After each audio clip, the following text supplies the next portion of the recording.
When the engine quits and you are forced into a rough farm field, the ultimate survival debate begins. Retractable versus fixed gear, which undercarriage actually survives a belly landing? Every wealthy pilot pays a massive premium for a complex, retractable gear system.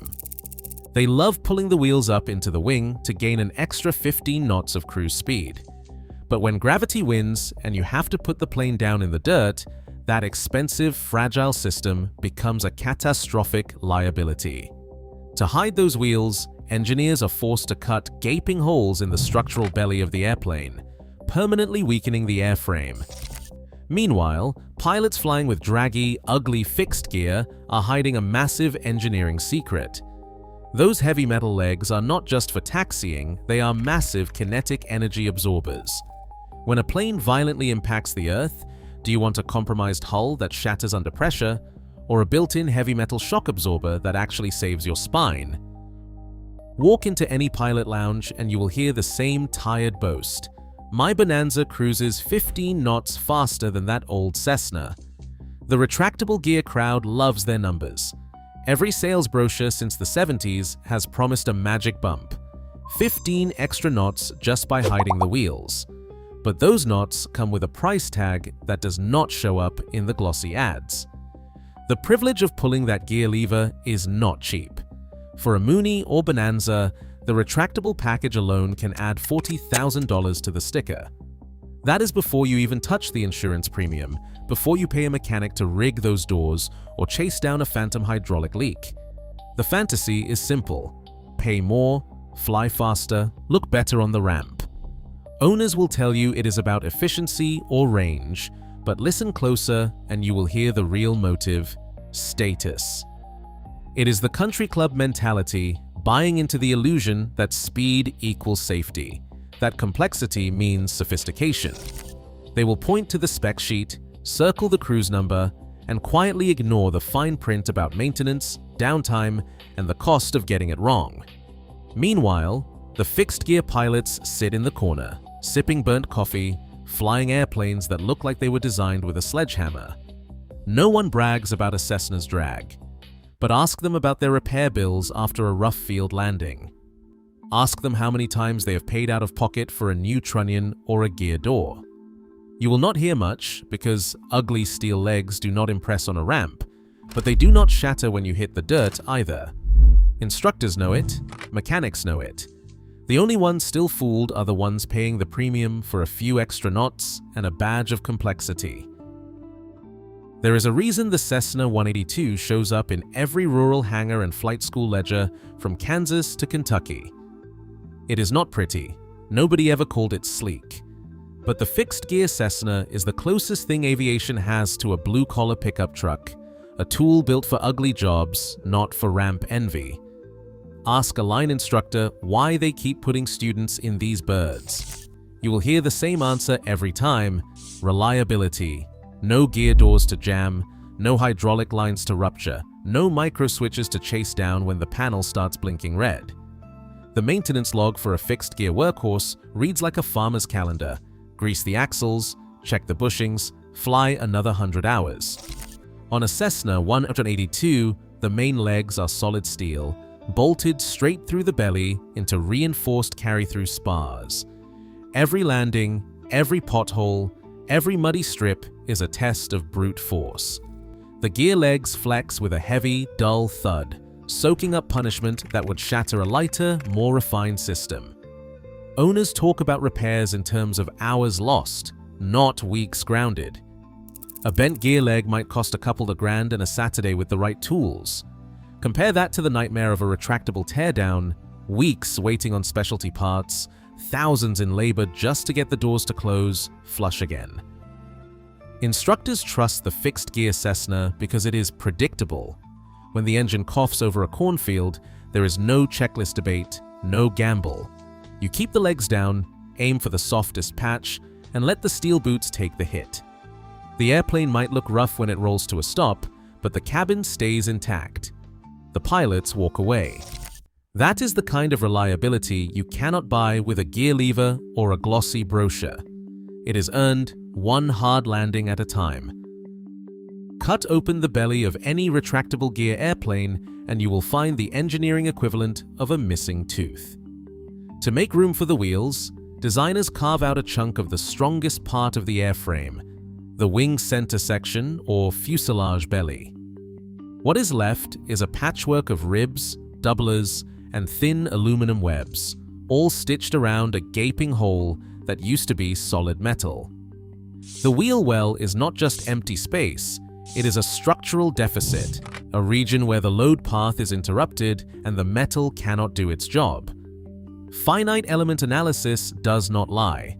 Run the numbers on a Mooney M20 or a Bonanza and the story is brutal. Right next to the wheel well, the section modulus drops by nearly a quarter. That is a 23% loss in local bending strength, right where the fuselage needs it most to resist the forces of a hard, off-field landing. Picture a beam with a chunk gouged out of it. With every impact, with every rough touchdown, the remaining metal is forced to carry loads it was never meant to handle. Engineers try to patch the gap with doublers and reinforcements, but you can only add so much before you are just stacking band-aids on a broken bone. The rivet lines snake around the cutout, and every stress riser becomes a future crack initiation site. Over time, the edges of the wheel well become a breeding ground for fatigue, corrosion, and hidden buckling. It is not a matter of if, but when. The wheel well is a glass jaw waiting for the right punch. And when that punch comes, 10,000 pounds of force in a farm field, the missing metal makes all the difference between a survivable wreck and a catastrophic failure. Inside a retractable gear airplane, complexity is everywhere. Actuators, trunnions, uplocks, downlocks, microswitches, and a tangled mess of hydraulic lines. Each part is both a safeguard and a liability. The hydraulic actuator, often a Parker or Cleveland, is built to haul hundreds of pounds of steel, cycle after cycle. But a worn O-ring or a nicked shaft turns it into a slow leak, hydraulic fluid pooling in the belly, the system groaning, the nose gear sagging just when you need it steady. The trunnion, a solid chunk of aluminum or steel, takes every landing load. Crack that trunnion, maybe from a bad forging, maybe a rough field landing, and the gear leg folds. Uplocks and downlocks, those spring-loaded hooks, depend on tiny rollers and bushings that seize with age and grime. A sticky uplock can trap the gear, leaving a red light glowing on the panel and the hydraulic pump whining in protest. Microswitches are the system's wildcards. They're supposed to confirm the gear is locked, but a bent actuator arm or corroded contact sends you chasing faults that aren't there. The maintenance manual for a Bonanza or Mooney reads like a checklist of disaster. Inspect actuator rod end. Verify trunnion torque. Check. Uplock spring tension. Test microswitch continuity. Bleed hydraulic lines. Each task is a chance for the whole system to rent, shear, or fail. That's the price of complexity. A $1,000 actuator, a cracked trunnion, a gear door hanging by a hinge, all waiting to ruin your day. In 1932, a patent landed on the desk of the United States Patent Office, number 3,188,026. It described a hydraulic jack, a lock mechanism, and a clever way to hide airplane wheels inside the belly of the beast. This was the birth certificate for the modern retractable gear, the moment speed started chiseling away at strength. The promise was seductive: clean up the drag, tuck the wheels out of the wind, and watch the airspeed indicator climb. By the late 1930s, designers were carving out wheel wells and slicing holes in the wing center section, prime real estate in the structural load path. Every cut, every opening was a subtraction from the metal that once made the airplane whole. The engineers behind those early patents were not blind to the trade. They drew up doublers, web reinforcements, and layered the belly with extra rivets, but the math never quite balanced. For every knot gained, a chunk of structural margin vanished. The wheel well became the airframe's glass jaw, a hidden vulnerability waiting for the wrong kind of punch. When the first gear-up landing started rolling into the repair shops, the pattern was set. The same spot every time: torn skins, buckled ribs, a jagged scar right where the missing metal used to be. And yet the allure of speed kept winning. Marketing men in the 1950s and the 1960s sold the retractable as the mark of progress, sophistication, and modernity. They never mentioned the wheel well, or the way it turned a solid belly into a patchwork of patches. The irony is hard to miss. The very system built for performance planted a structural weak spot at the heart of the airplane. The glass jaw, patented and polished, became the price of looking fast. Soft dirt is the great equalizer. When a plane touches down in a plowed field or a muddy pasture, the rules of survival are not written by marketing brochures. They are written by physics. The moment the wheels or the belly hit that ground, all the kinetic energy has to go somewhere. If the gear is down, those legs become spears, ready to dig in and flip the airplane end over end. If the gear is up, the airplane slides, scraping metal and shedding energy across the surface. That sliding is what saves lives. Analyzing 2 decades of off-field landings, the numbers are blunt. Gear-up touchdowns in soft terrain reduce the odds of flipping the aircraft by 66%. That is not a guess, it is the result of over 1,800 documented cases run through a regression model that does not care about brand loyalty or ramp presence. Each 10-knot increase in touchdown speed does raise the risk, but the biggest factor by far is whether the wheels are out or tucked away. Fixed-gear airplanes do not get a choice. Their legs are always down, always exposed, and in soft soil, that means a higher chance of a nose-over or a full flip. The average flip rate for fixed-gear landings in dirt is 19%. Gear-up retractables are 7%. That is the survival edge nobody wants to talk about at the country club, but every instructor and mechanic sees it in the logbooks and the accident reports. Sliding on the belly is brutal on the metal, but it spreads the load, keeps the cabin upright, and lets people walk away. The airplane might need a new skin, but the humans inside usually get out with nothing worse than a bruised ego and a story for the next hangar session. Docket number 56,494 sits on the NTSB server like a crime scene file. The photos tell the story in cold daylight. An engine out, retractable, gear up, forced into a muddy Ohio bean field. Investigators reconstruct the sequence in frames, touchdown is smooth for a split second, then the left main gear starts to sag. Hydraulic pressure is already gone. The actuator rod sheared clean. The right gear holds a moment longer, just enough to tilt the airframe. Now the left wingtip bites into the ground, scraping up a rooster tail of black earth. The airplane yaws, pivots hard on the stubborn right gear leg, and the nose swings out of line. In the cockpit, the pilot's shoulder harness snaps tight.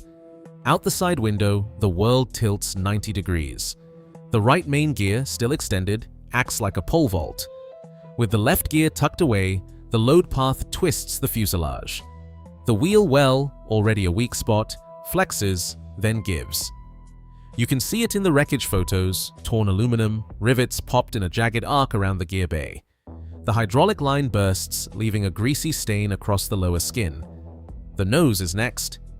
With asymmetric loads, the firewall buckles, the engine mount twists, and the propeller blades dig into the mud like anchors.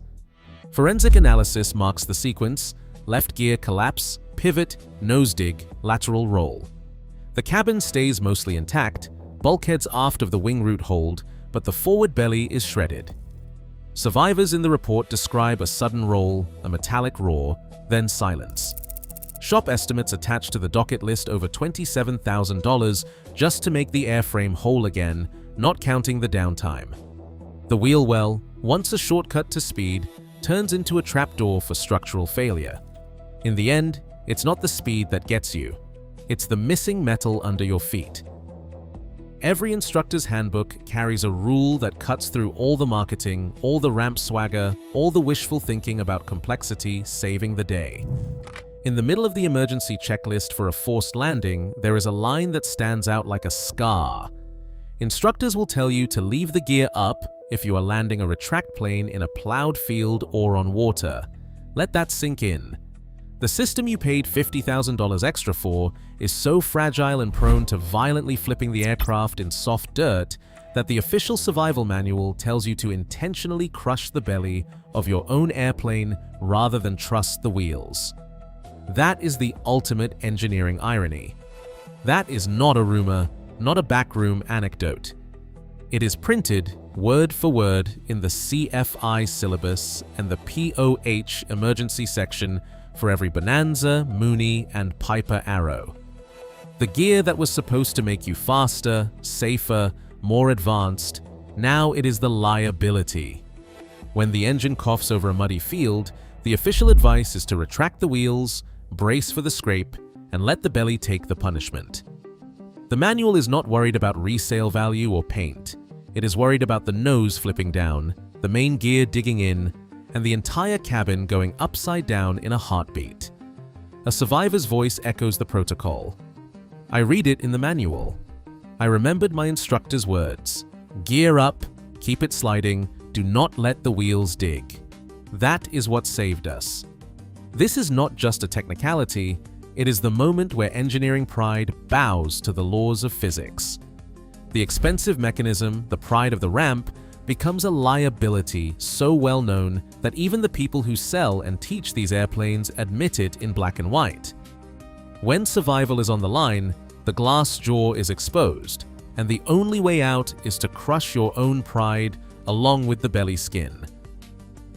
Ask any salvage shop owner what a belly landing costs, and you will not get a story, you will get a number. On the invoice, a gear-up touchdown in a Bonanza or Mooney runs north of $60,000. That is not a padded estimate. That is the real-world tally for new skins, bulkhead patches, hydraulic lines, and a mandatory engine teardown, all stamped with the shop's letterhead and the adjuster's signature. Insurance companies do not blink until the bill hits 70% of the hull value, and after that, it is a write-off. Most owners never see their airplane again. The downtime stretches into months, not weeks, waiting on specialty parts and structural sign-offs. Now look at the fixed gear ledger. After a rough field landing, the shop quotes $6,000, maybe a new gear leg, a scuffed fairing, some skin work. The cabin stays square, the logs stay clean, and you are back in the air after a couple of weekends. The numbers do not lie. Complex gear means complex bills. Fixed gear means you survive the impact, and your wallet survives the aftermath. A fixed gear. Cessna limps into the shop after a rough field landing, and the repair log reads like a weekend chore list. Pull the bent leg, replace a fairing, maybe hammer out a crease in the skin. The downtime? 2 weeks, if the parts are on the shelf and the mechanic has coffee. Now line up a retractable gear wreck beside it. The adjuster's calendar flips forward, not days but months. Structural inspections, bulkhead patches, hydraulic line replacements, each step locked behind a waiting game for specialty parts and a sign-off from a certified repair station. The airplane sits, stripped and silent, burning hangar rent while weeks turn to seasons. Shop logs back it up. Fixed gear survivors are back in the air in a matter of weeks. Retractable casualties can vanish for 3 months or more. That's the difference between steel boots that shake off the mud and a glass jaw that spends the summer in traction. In the end, metal doesn't care about vanity or cruise speed. Every square inch of missing aluminum is a weak link when the earth rushes up. Today, insurance claims back it up. Fixed gear legs save more wrecks than retracts ever will. Survival isn't a style contest. It's torque, steel and crush zones that do the dirty work. The field keeps the score, not the hangar. Drop your thoughts below if you disagree.